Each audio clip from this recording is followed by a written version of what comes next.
Martes 13. Veremos si hay la oportunidad entonces para que pueda llegarse a aprobar.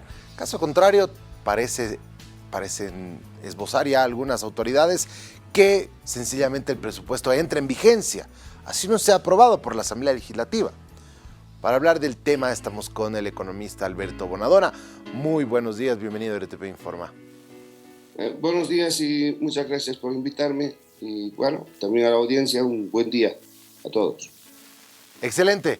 A ver, don Alberto, empecemos por el hecho de que si el presupuesto no se aprueba en la Cámara, en la Asamblea Legislativa, pues sencillamente entra en vigencia. ¿Cómo funciona eso? Bueno, esto es parte de la Constitución, o sea que es la ley, es una prerrogativa ya presidencial el que va a promulgar esa ley si es que no se ha aprobado hasta el 1 de enero. Entonces, eso se aprueba hasta esa fecha con el beneplácito o sin él de parte del legislativo. O sea, es un saludo a la bandera, entonces, este tema. Bueno, en realidad lo que se hubiera esperado es que sea una discusión con mucho más tiempo, pero previo a todo este periodo, y que se presenten, que sea el presupuesto, se pueda considerar, pero generalmente lo que ha habido es pues un rodillo, como se llama, para aprobar el presupuesto, que no había mayor discusión. Este año, pues dado que el oficialismo no está en acuerdo para cualquier propuesta que se haga por parte del Ejecutivo, entonces se tiene ahí una alianza implícita entre parte del oficialismo y la oposición. Y esto va a impedir que se haga una aprobación y se haga, bueno, exigencias como la que oíamos hace un momento, que pueden ser esas y mucho más, miles de esas, pero si no están en el presupuesto no se van a hacer. Entonces se vuelven en reivindicaciones sectoriales, regionales o incluso locales, como el caso del Alto, que pueden pedirlas y digamos que llegan a incluirse en el presupuesto. El asunto es que no van a tener los recursos para hacerlas, pero sí van a servir para después insistir o en hacer bloqueos, paros, lo que sea, para que se realicen. Pero después no tienen mayor, respaldo ya en el presupuesto que puedan impulsarlas. Bueno, pues viene a ser algo doble canto a la bandera en este caso. A ver, tenemos unos cuadros en relación a algunos aspectos económicos, ya entrando estrictamente en la parte económica, que hemos preparado en relación a cuáles son algunas de las modificaciones que hay. El presupuesto consolidado 2022 y 2023 en millones de bolivianos. Los ingresos corrientes entonces para 2022 estaban en 137.991, mientras que para el 2023 se proyecta una variación de 7.8% que llegaría a 148.767. El gasto corriente se prevé que va a incrementar de 134.946 en 2022 a 144.777, una variación del 7.1%. El ahorro o desahorro público 3.045, tendrá un incremento de 4.292. El ingreso de capital de 1.523, tendrá un descenso para 2023 de 1.244, una variación relativa de menos 18.3. Gasto capital 39.048 versus 39.350. Y el resultado financiero se espera de menos 37.525 a menos 38.106. Este es un documento compartido por el Ministerio de Economía y Finanzas. El déficit se espera, o sea, el superávit fiscal, en este caso déficit fiscal, en 2022 se proyectaba en menos 34.480, en 2023 se proyecta 33.814. El financiamiento 34.480 a 33.814. Financiamiento externo 36.649 a 28.331. El interno de 58.928 incrementará a 65.597. La amortización de la deuda pública de 8.357 baja a 6.462 y otras aplicaciones financieras de 52.739 a 53.653. Bueno, todo esto para nosotros. En relación a algunos suenan como sencillamente una borrachera de números, como dirían algunos.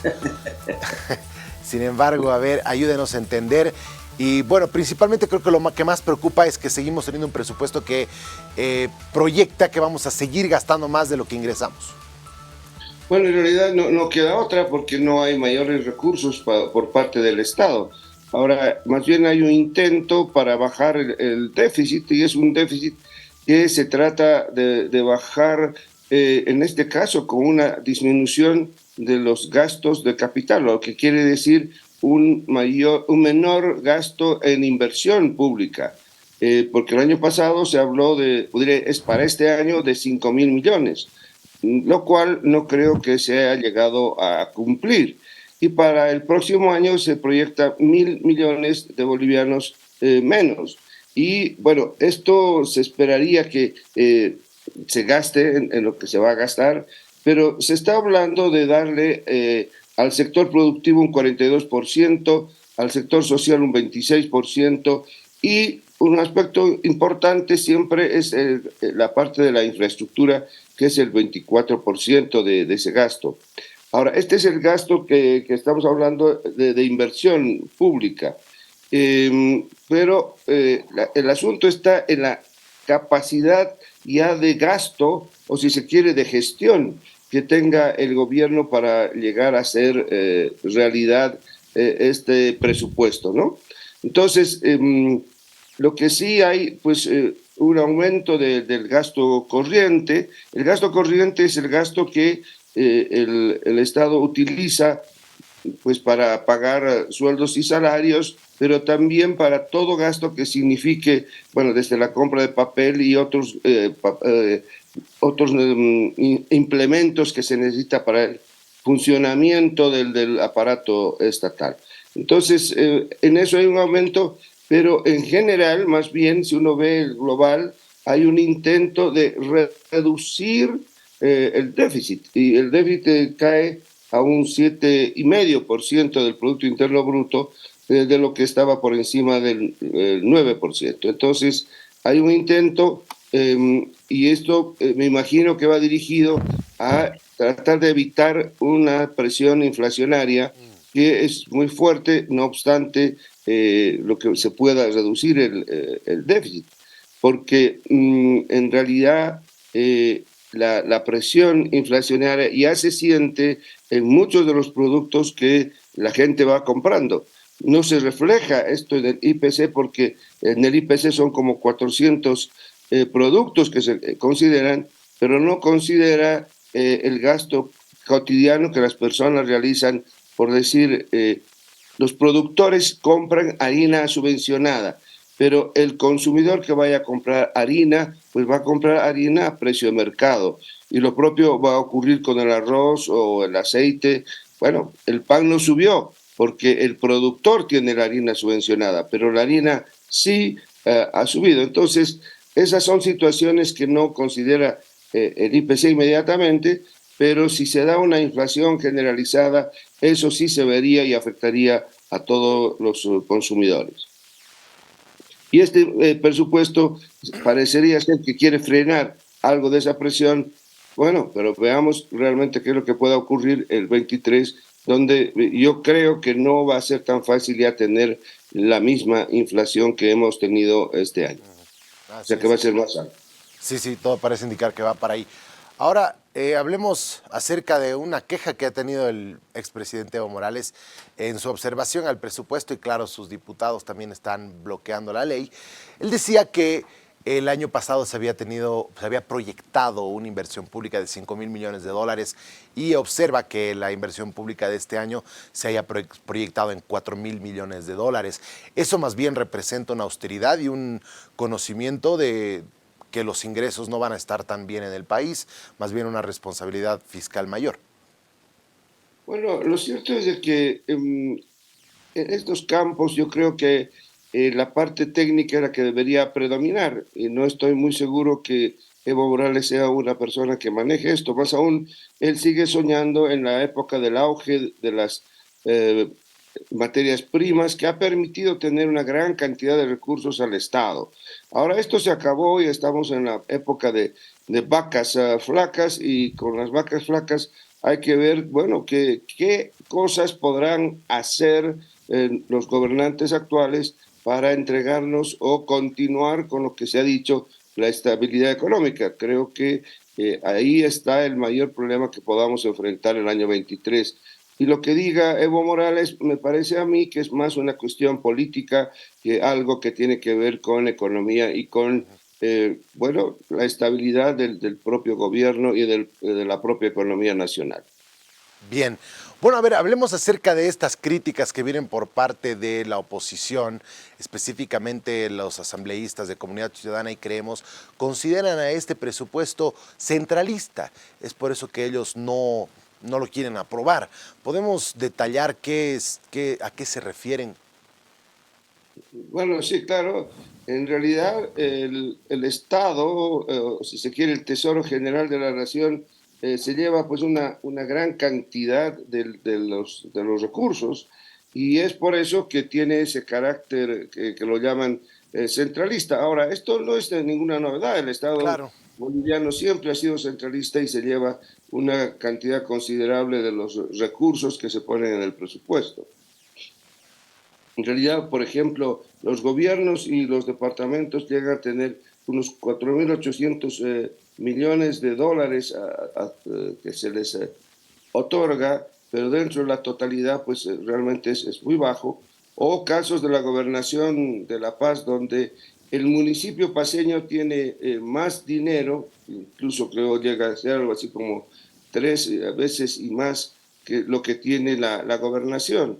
Entonces, y eso se repite en el resto de departamentos. Las gobernaciones tienen muy pocos recursos, y sí hay una cantidad ahora a los municipios, pero ahí lo que podríamos estar casi con certeza es que los municipios que van a recibir más son aquellos que apoyan al partido ahora al sector del presidente Arce, y no así ya a una visión de conjunto del desarrollo boliviano, sino a quien está conmigo y quien recibe, y quien no está, pues no recibe. Esa es más o menos la visión, y no así el desarrollo nacional.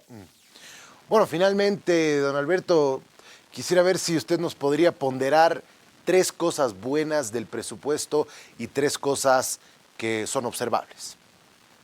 Bueno, a ver, lo cierto es de que aquí puede haber una controversia con mis colegas economistas, pero la verdad que en este momento la economía anda en un declive muy serio, y yo la verdad que no sería tan estricto en bajar el déficit. Entonces, lo que consideran muchos positivo, yo le diría, eso no es tan positivo en cuanto a la baja del déficit.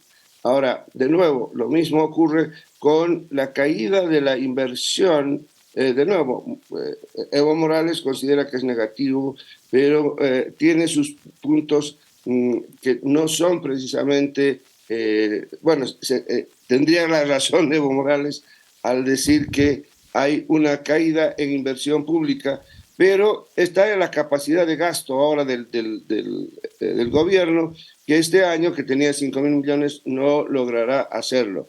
El otro tema, y como te digo, viene como, por un lado se puede ver como positivo y otro negativo, digamos, es el aumento de la deuda. Tienen autorizados, esperan que se les autorice 2.000 millones que se podría conseguir con una emisión de bonos soberanos. No obstante, ahí la deuda aumenta en el presupuesto, pero interna, y no aumenta en la misma proporción la externa. Ahora, la interna, conseguir deuda interna quiere decir también que es una forma de generar mayores fuerzas en contra de un aumento de la inflación, lo cual uno puede decir, sí, está bien, no tiene que haber presiones inflacionarias. Pero luego el asunto está que las presiones vienen más allá de lo que es Bolivia, vienen fuera de nuestras fronteras, y también en cuanto a que no hay un real impulso a a la inversión y a las actividades productivas, sino a mantener las empresas que se han hecho que hasta ahora no demuestran una alta productividad ni tampoco un impulso serio a lo que podrá ser, de nuevo, lo que decía hace un momento, una mejora a toda la economía boliviana. O sea, no es un presupuesto que uno diga, con esto vamos a impulsar efectivamente el desarrollo. Insiste mucho en hablar sobre la sustitución de importaciones, cuando en Bolivia lo que hay que impulsar seriamente es más bien una sustitución de exportaciones para no estar continuamente dependiendo de lo que ocurre en el mercado internacional, por ejemplo, en los minerales, y más bien ver la forma de impulsar productos que potencialmente sí los tenemos y no se dan. Otra cosa negativa es que hay una asignación a turismo mínima, cuando esa sería una de las fuentes más serias e inmediatas de divisas para Bolivia y además de generación de empleo, que es lo que genera efectivamente el turismo. Muy bien, don Alberto, muchísimas gracias por su tiempo y la observación. Importante su análisis. Un saludo. Bueno, igualmente. Hasta luego. Hasta luego. Bien, ahí estaba. De esta manera, entonces, tenemos el análisis de lo que supone el presupuesto general del Estado. Cabe recalcar que si hoy, martes 13, a las 18 horas, cuando empiece la sesión de la Asamblea, y podrán debatir las horas que sean necesarias para aquello, si es que no se llega a un buen puerto, pues sencillamente la Constitución Política del Estado prevé que este presupuesto igual ingrese en vigencia desde el 1 de enero de 2023. Seguimos con otros temas en RTP Informa.